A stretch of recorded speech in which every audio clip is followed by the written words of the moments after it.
राधे राधे महाराज जी। महाराज जी कह रहे हैं कि जब भी कुछ अच्छा होता है तो मन में विचार आता है कि चलो अच्छा काम किया, मेरा मेरे पाप धुल गए इन्होंने, जैसे तो ये ऐसा विचार करना ठीक? हाँ ठीक है। भगवान की बड़ी कृपा, उसमें भगवान को जोड़ लो। भगवान की बड़ी कृपा हुई तो हमसे अच्छा कार्य करवाया, हमारे अमंगल नष्ट हो रहे हैं, हमारे पाप नष्ट हो रहे हैं, बड़ी कृपा है भगवान की। भगवान को जोड़ लो, अपने अहंकार को मत पुष्ट करो, भगवान की कृपा से वो कार्य हुआ ऐसा भाव करें। महाराज जी कह रहे हैं कि जब सही काम करते हैं बट उसमें बहुत अड़चने आती हैं, मतलब फिर लास्ट में थक जाते हैं कि इतने सारी परिस्थितियां आ नहीं, गई। ऐसे हमें तो नहीं लगता आज तक कि सही काम में कोई अड़चने आती है। अगर हमने लक्ष्य बना लिया तो अड़चने क्या करेंगी? अड़चने अड़चने होती ही नहीं, अड़चने उसकी होती हैं जो लक्ष्य नहीं बनाया। लक्ष्य बना लिया तो अड़चन क्या चीज होती? रौंदते हुए हर अड़चन को अपने लक्ष्य पे पहुंचना है। लक्ष्य बना लो, सही काम का लक्ष्य बना लो, फिर अड़चन क्या करेगी? अड़चन होती क्या है? हमारे मन की, समाज के द्वारा दी हुई प्रतिकूलता, हम उसको रौंद करके आगे बढ़ेंगे, यही तो हमारी परीक्षा है। सत्य मार्ग पर चलने वालों के जब अड़चनें आती हैं तो उनको और जोश आता है और वो अपने सत्य को प्रकाशित करते हुए चलते हैं। जैसे वीर होता है, जब उसको बाधा पहुंचाई जाती है तो उसमें और जोश आता है। कायर पुरुष होता है तो पीठ दिखा के भाग जाता है। तो अड़चनों से हमें हारना थोड़ी है, अड़चनों से हमें भिड़ना है, हमें संघर्ष करना है। हमें संघर्ष करने के लिए मानव जीवन मिला है और कोई भी ऐसा नहीं जिसको संघर्ष न करना पड़े। संघर्ष करके हम विपत्ति, दुख, अड़चनों को परास्त करें और भगवान तक पहुंचे, यही हमारे मानव जीवन का लक्ष्य है। कुमार अंशुमान जी प्रयागराज से।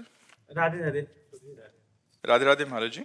महाराज जी हम ग्रस्त और नौकरी पेशे वाले हैं, आपके आशीर्वाद से हमारे जीवन में बहुत बदलाव आया है और हम भगवत मार्ग पर चलने का साहस जुटा पाए हैं। इतना तो समझ आ गया है कि महाराज जी की इस मार्ग पर चलना बहुत कठिन है, लेकिन नाम का सहारा लेकर आगे बढ़ने की कोशिश। कठिन तब लगता है, कठिन तब लगता है जब हमको संसार प्रिय लगता है। प्रियता के कारण कठिन लगता नहीं तो भगवत मार्ग कठिन नहीं, बहुत सरल है, सत्य है, आनंदमय है, सुखमय है, जहाँ दुख का लेश नहीं, ऐसा भगवत मार्ग है। तो इसमें कठिन क्या है?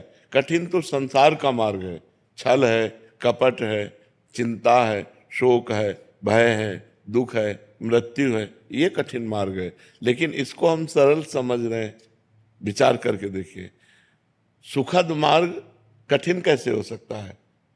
दुखद मार्ग सरल कैसे हो सकता है? हम आपसे मित्रता करें, आप हमारे साथ कपट कर दें, छल कर दें, अविश्वास कर दें, लेकिन भगवान, भगवान नहीं। भगवान अमंगल नहीं कर सकते, मंगल भवन है। विश्वास करो, हर क्षण है, सर्वत्र है तो यहाँ भी है, सब समय है तो इस समय भी है, सब में है तो मेरे में भी है, सबके हैं तो मेरे भी है। इसलिए भगवान का मार्ग कठिन लगता है पर कठिन है नहीं। संसार का मार्ग सुखद लगता है पर बहुत कठिन है। आज तक संसार किसी के हाथ में नहीं आया।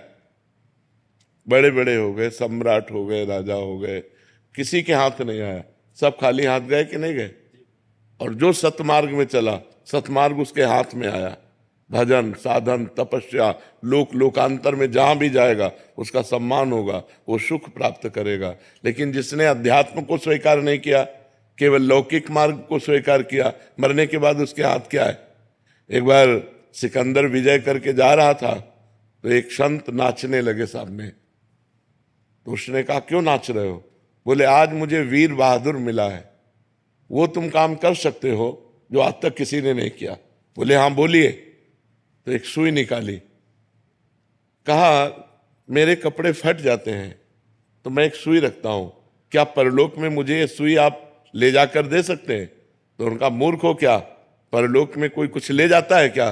तो बोले, फिर लाखों की हिंसा करते हो तो जब तुम परलोक में एक सुई भी नहीं जा सकती तो तुम लाखों की हिंसा क्यों करते हो?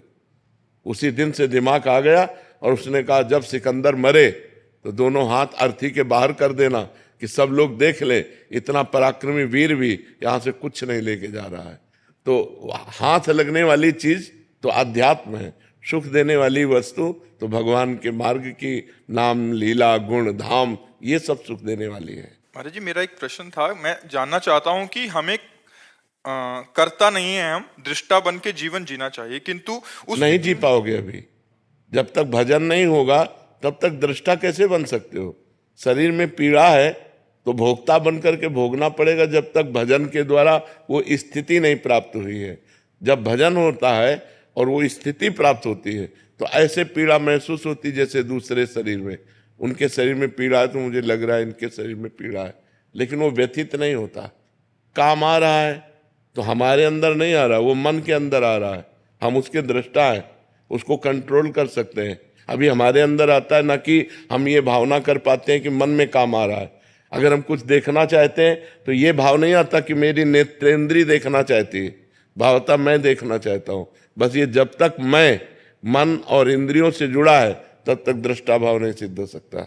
उसके लिए भजन करके निर्मल होना, जैसे जैसे मन निर्मल होगा वैसे वैसे आप दृष्टा भाव में आते चले जाएंगे, और जैसे जैसे मन मलिन होगा वैसे अहम मन में लीन होता चला जाएगा। मैंने ये किया, मैं करूंगा, मैं ऐसा कर सकता हूँ।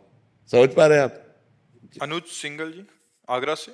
राधे राधे महाराज जी। महाराज जी, आपके प्रवचन सुनने के बाद अतीत के गलत कार्यों के डर से नाम जप शुरू किया। करीब 2 साल हो चुके हैं नाम जप करते करते। अब केवल ये जानने की इच्छा रह गई है कि भगवत मार्ग पर अभी भी नाम जप डर की वजह से हो रहा है या राधा रानी से प्रेम हो गया? हाँ, अभी तो प्रेम तो अलग बात है। प्रेम जब हो जाएगा तो एक अलग स्थिति हो जाएगी, फिर कोई डर नहीं रह जाता, निर्भय हो जाता है, निश्चिंत हो जाता है, निशोक हो जाता है, और प्रभु से भी नहीं डरता।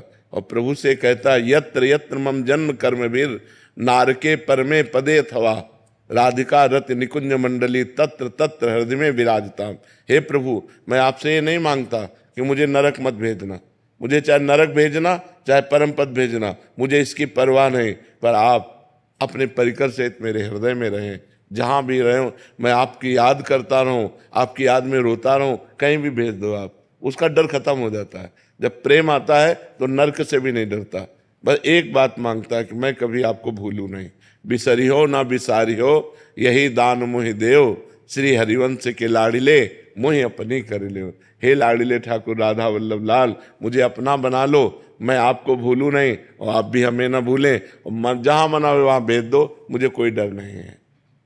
तो अभी प्रेम तो हम नहीं कह सकते, क्योंकि जिस समय प्रेम प्रकट होगा तो कुटुंब देह ते जाए छूट सब ही विधि ना। तो न शरीर की परवाह, न परिवार की परवाह, न नरक स्वर्ग की कोई परवाह।